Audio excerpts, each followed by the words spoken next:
Bonjour à tous, bonjour à toutes. Je ne sais pas s'il y a assez de lumière, comme ça, là. Coucou, salut, c'est Juba Djenad. Donc aujourd'hui, on est le 23 novembre déjà 2020. On assiste presque à la fin de l'année. Et l'actualité de ces derniers jours m'a interpellé, donc pour faire comme ça une petite vidéo de passage sur ce qui se passe actuellement au niveau mondial. Je voudrais bien sûr parler du Covid-19 ou du coronavirus, donc qui a démarré maintenant depuis 8 mois, 10 mois. Et apparemment, il a fait beaucoup de victimes dans le monde, notamment en Europe. La première et la deuxième vague actuellement. Donc, d'après les constatations, en fait, cette maladie, c'est une supercherie, voulue, bien sûr, comme toujours.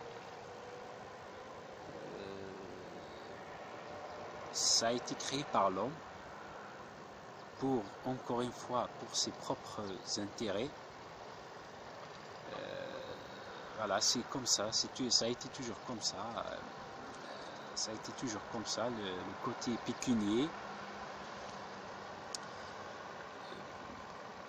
Voilà, et donc c'est pour en même temps servir le peuple.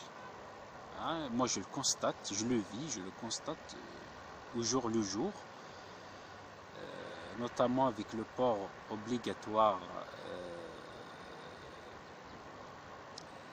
du masque. Ils l'ont baptisé la bavette. Le masque, bavette, etc. C'est la même chose. Il faut se laver les mains avec une solution hydroalcoolique ou le gel pour les mains. Respecter les gestes barrières, c'est-à-dire 1 mètre ou 1,50 m maintenant. Je crois que c'est passé à 1,50 m de distance, de distanciation entre les gens, etc. Mais si on cherche vraiment en profondeur, on va constater que le Covid-19 a existé auparavant, c'est-à-dire dans les années 2000, sous une autre forme. D'ailleurs, ils l'ont baptisé le SARS. Le SARS, je crois qu'il a fait des victimes, parce qu'actuellement je suis en train d'approfondir sur le sujet, voilà, pour voir un peu l'historique de cette pandémie pour certains. Et ce qui m'a interpellé aussi, c'est la restriction massive de la parole pour des chercheurs et des experts aguerris, des virologues, des épidémiologistes, etc., comme le professeur Didier Raoult. Apparemment, il serait condamné, je ne sais pas d'ailleurs pour quelle accusation morbide, parce que le professeur Raoult, donc c'est un professeur, je crois au CHU de Marseille, si ma mémoire est bonne. Donc il fait des vidéos quotidiennement pour expliquer l'état et l'avancement de cette pandémie. Et pour lui, c'est fake. Cette pandémie, c'est fake. C'est créé de toutes pièces. Ça tue pas vraiment. Vraiment, ça tue pas. D'ailleurs, d'après l'expert Didier Raoult, le coronavirus peut tuer je dis bien peut tuer uniquement les personnes âgées, c'est-à-dire des personnes qui ont un système immunitaire défaillant ou fragile. Voilà, autrement dit. Et pour les personnes en bon état, comme vous et moi, donc il n'a pas d'impact sur les gens. Et c'est-à-dire les autres médecins, ceux qui sont affiliés au mondialisme, justement ça les arrange, eux, de créer la psychose parmi la population mondiale, voilà, en justifiant ce fléau. Voilà, il est parti de Chine, dans la région de Wuhan, en Chine. Mais d'après des sources véridiques, d'après des sources de bonne foi,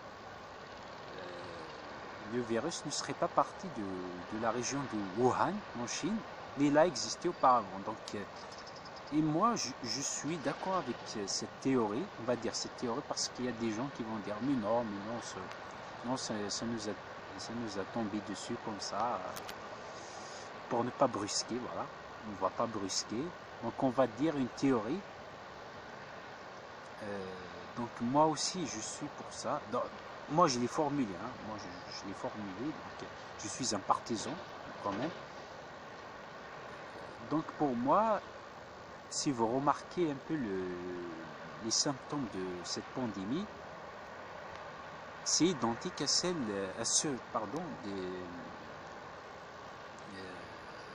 aux symptômes d'une grippe saisonnière normale qui touche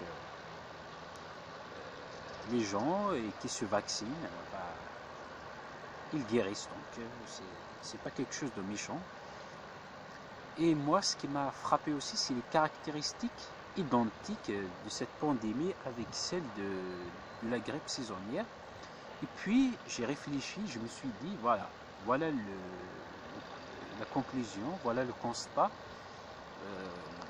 Donc pour moi, ils ont prélevé des souches bactériologiques d'une grippe saisonnière normale.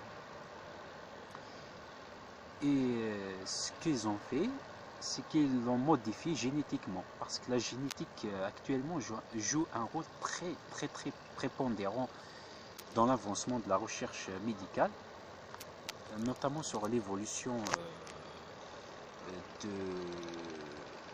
c'est-à-dire de la création, du clonage, etc. Donc de la réparation de l'ADN humain, c'est-à-dire de l'ADN un peu endommagé. Et je me suis dit, voilà, donc c'est possible, enfin, c'est même certain que des chercheurs ont mis au point ce virus-là de la Covid-19. À partir de quoi? À partir de mise en culture d'autres bactéries, c'est-à-dire qu'ils ont mis en incubation, ils l'ont incubé, ils l'ont observé, après ils l'ont ajouté, c'est-à-dire ils l'ont modifié génétiquement, peut-être en ajoutant des agents bactériologiques plus destructeurs pour l'anatomie, pour le système immunitaire humain. Ce qui s'appelle de la mutation génétique, dans le jargon médical, donc on appelle ça de la mutation génétique, c'est-à-dire la morphologie, si on peut dire ça comme ça, pardon, excusez-moi, la morphologie de cette bactérie, la structure a été modifiée à des fins commerciaux, on va dire ça comme ça, parce que les laboratoires qui vont développer d'ailleurs le vaccin pour cette pandémie, dans pas longtemps d'ailleurs, vous allez voir, il va juste continuer à tuer un peu. Hein. On va constater encore un très bon bilan de ces morts fictives. Après, peut-être mois de janvier, février, mars, ils vont balancer qu'ils ont trouvé un vaccin efficace. D'ailleurs, j'ai vu il n'y a pas longtemps sur la chaîne France 24, il y a un petit extrait comme ça que vous pouvez trouver sur YouTube. Donc, la firme, le laboratoire Pfizer,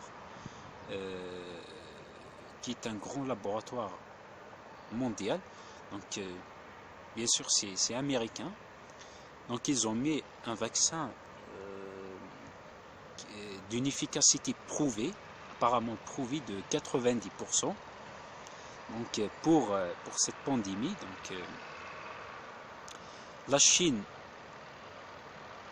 la Russie, la France, l'Angleterre sont engagés la course contre la montre pour évidemment trouver un remède, un antidote, on va dire ça comme ça, à cette pandémie. Donc moi je crois plutôt que c'est pour des fins commerciaux, parce que le laboratoire, pour exister, pour subsister, on va dire ça comme ça, il a besoin de vendre, il a besoin de créer de bénéfices, il a besoin de renfler la mise, on va dire ça comme ça. Donc, s'il se retrouve au point mort, donc il a des salariés à payer, il a des ingénieurs, il y a des médecins, enfin c'est toute une chaîne qu'il faut prendre en charge, et donc le laboratoire ne peut pas se permettre de se retrouver dans une situation délicate, financièrement parlant, et de ne pas faire face aux dépenses, c'est-à-dire salariales, etc., pour leur groupe. Donc, de temps en temps, comme ça, ils nous balancent des virus, des pandémies, etc., mortels pour l'homme. D'ailleurs, je dirais la même chose pour le cancer. Le cancer qui prouve, ou le sida, qui prouve qu'ils n'ont pas encore trouvé de remède. Personne ne sait, parce que les secrets sont bien enfouis. Il ne faut pas se contenter de voir ou de croire ce qu'on voit à la télé. Parce que des fois, je dis des fois, mais la plupart du temps, ils ne balancent pas les vraies infos. Les vraies infos, il faut les chercher ailleurs. Il ne faut pas croire à l'immédiat et tout ça. Même si ils ont trouvé un remède, même s'il est connu des médias, bien sûr, les lobbyistes ne vont pas se permettre de le dévoiler, parce que sinon, ça gâcherait un peu la fête, si vous voulez. Et voilà, chaque année ou chaque décennie comme ça, ils nous sortent un virus ou une pandémie comme ça, pour dire voilà, c'est la planète qui va mal, c'est comme le réchauffement climatique. Pour beaucoup de chercheurs, d'ailleurs des chercheurs très aguerris sur le sujet, trouvent ça, c'est une mascarade de s'alarmer comme ça de la part d'autres chercheurs, hein, qui travaillent pour le système, qui disent tout le temps oui, le réchauffement climatique est une réalité, il faut le combattre, d'ici 20 ans, 30 ans, 50 ans, il y aura des inondations. Mais les inondations, ça a toujours existé. Les tremblements de terre, ça a toujours existé. Ils n'ont pas attendu le réchauffement climatique pour exister. Donc, je trouve ça un peu stupide et tiré par les cheveux de tirer comme ça des conclusions hâtives et précipitées. Donc, moi, j'exhorte les gens à réfléchir beaucoup plus sérieusement sur ces questions relatives, c'est-à-dire à la vie, à l'existence de l'être humain, et ne pas tomber dans le panneau des suiveurs, c'est-à-dire de ceux qui sont toujours pour l'acceptation de la situation ou des situations, et réfléchir, avoir une opinion, ça coûte rien, proposer, être une force vive et innovatrice, justement. Je trouve que c'est les seuls moyens donc pour devenir vaillant sur ses gardes, être sur ses gardes, lutter aussi,